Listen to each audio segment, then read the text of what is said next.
Mélodie Le Sueur qui s'était lancée deuxième des championnats de France sur route cette année, troisième des championnats de France du contre-la-montre en 2013.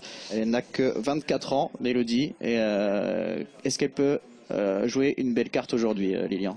C'est vrai qu'elle est jeune dans la discipline. Maintenant, c'est vrai que face à elle, il y a des concurrentes qui ont déjà fait leur preuve sur le chrono des nations. Les concurrentes qui vont bientôt partir d'ailleurs. Et la concurrence va être rude. Derrière va suivre Edwige Spittel. Et c'est vrai qu'Edwige, qui a plus de 40 ans elle aussi, sinon ça fera sa dernière course. Edwige Spittel qui tire sa révérence, donc dernier départ de sa carrière. Edwige Spittel qui a remporté 3 fois ce chrono des herbiers, en 2001, en 2004 et en 2005. Elle avait terminé 5e l'an dernier. Et donc voilà, elle a pris le départ de sa dernière course, de ses 20 derniers kilomètres après une carrière bien remplie. Alison Tetrick va s'élancer maintenant, l'américaine, elle qui a terminé 2e lors des 2 dernières éditions. Je pense que ça va être la revanche par rapport à l'année dernière, puisque les deux premières de l'année dernière se retrouvent au départ cette année. Et donc il va y avoir un vrai match entre ces deux concurrentes. Maintenant, je pense que Alison va avoir à cœur de prendre sa revanche et de remporter ce chrono des nations de 2014. Anna Solovek, vous voyez à l'écran prendre le départ de ce chrono des nations, la tenante du titre, la coureuse ukrainienne vice-championne du monde du contre-la-montre, et Mélodie Le Sueur qui vient de passer ligne d'arrivée et qui prend la première place provisoire en 29 minutes 29 secondes 83 centièmes, 3 secondes de mieux que Tatiana Antochina. Donc belle performance là aussi de Mélodie Le Sueur. On a vu Edwige Spittel arriver avec seulement 1 seconde de différence avec Mélodie Le Sueur. 3e place provisoire pour Edwige Spittel, donc qui est devancée par Mélodie Le Sueur. À l'écran, c'est Alison Tetrick qui arrive, 2e en 2013, 2e en 2012 et qui prend la 2e place provisoire puisqu'Anna Solovey est arrivée.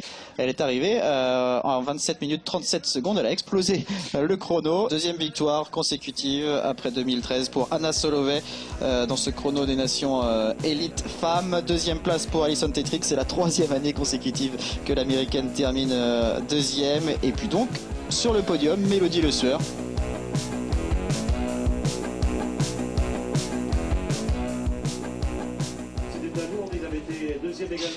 On voit Jérémy Roy à l'écran là qui va s'élancer. Vous voyez même le bidon est profilé pour chercher ses aérodynamismes. Le départ de Carlos Oyarzún, le Chilien. Il reste 3 coureurs à s'élancer.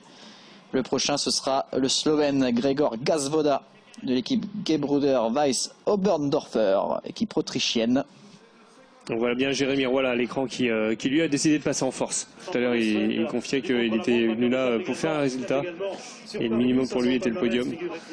On sait que Gustave, qu'on voit sur la ronde de lancement, Gustave Larsson, n'a pas couru depuis le mois de juin. Et le voici, le dernier coureur à s'élancer aujourd'hui aux herbiers, dossard numéro 1, 6 fois champion de France du contre-la-montre, 3e du chrono en 2013, 2e du chrono en 2012.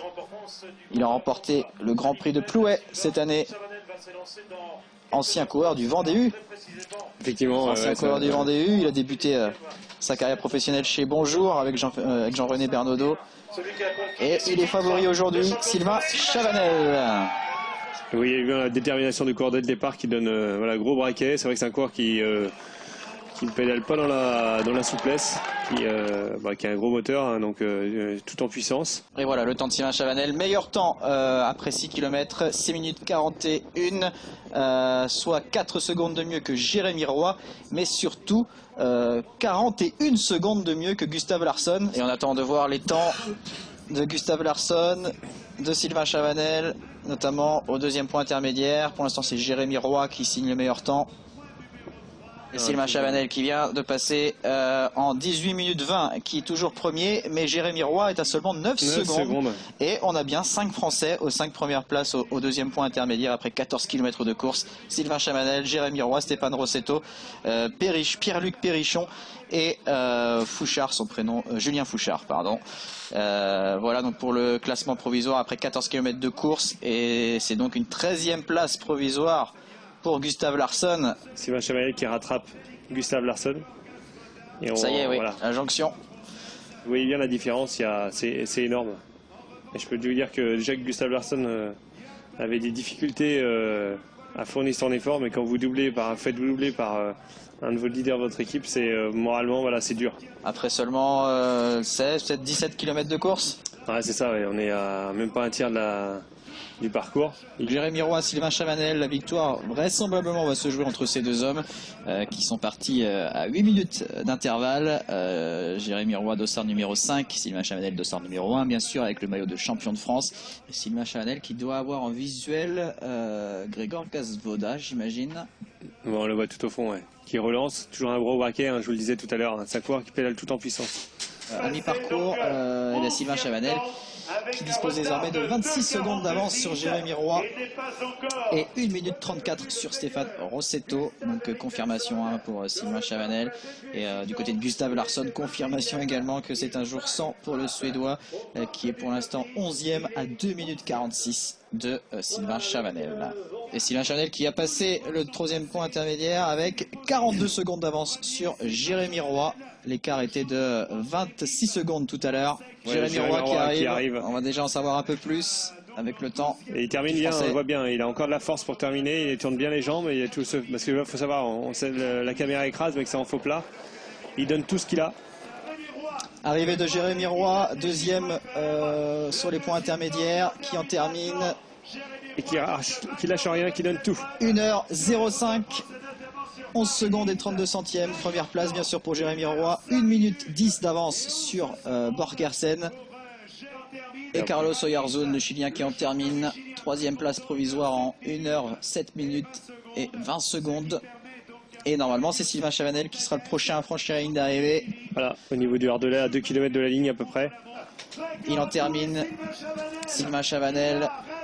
Et voilà, vous voyez les spectateurs qui l'encouragent. Une deuxième place en 2012, une troisième place en 2013. Il va monter sur la première marche du podium cette année. 1h, 4 minutes, 18 secondes, 55 centièmes. C'est donc une victoire pour le favori, pour le champion de France en titre du contre-la-montre, Sylvain Chavanel. Et voilà Sylvain Chavanel, vainqueur de la 33e édition du Chrono des Nations. Jérémy Roy deuxième à 53 secondes. Borgersen troisième, un petit peu plus de 2 minutes.